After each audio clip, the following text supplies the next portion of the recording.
We talked about garden fertilizer earlier in the news. One way to aerate the soil is by using earthworms. Here's that story from Te Pukarew Society. And just a word of caution to viewers with a weak stomach, some of the footage may be a little disturbing. Here's an example of one of our worm farm units that we've installed in majority, actually all of our schools here on Rarotonga and throughout the Cook Islands actually. You can see that you might have to come up really close to see the worms that we have. Okay. So as we like to explain to the students, these worms are different to the earthworms, which you also find in our soil.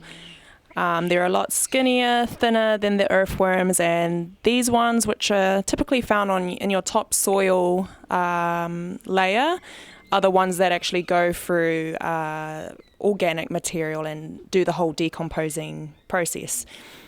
And as you see, there's not just worms in there. We've also got cockroaches, millipedes, snails, but they all help down with the decomposition process. So how do you start if you want to build your own worm farm? So if you want to start your own worm farm, you can make your own worm farm at home. You don't have to buy one of these typically expensive systems we have here. So a unit like this will cost about $400, but you can make your own homemade one. If you want more information on that, do let us know. We'll pass that information to you. To basically start, you just need to fill up your container with compost, like this black soil here. You need about a good number of worms, I'd say 300 to 500 at the least. And then that's when you put in your organic material from vegetable, fruit scraps, eggshells to feed your worms.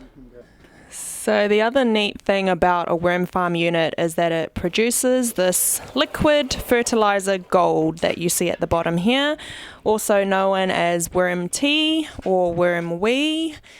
This is real concentrated fertilizer, so you need to mix it with about 10 parts water, but how I like to explain it, this is like your Powerade for your plants, which really helps, get your beans nice and green, and increases the growing rate.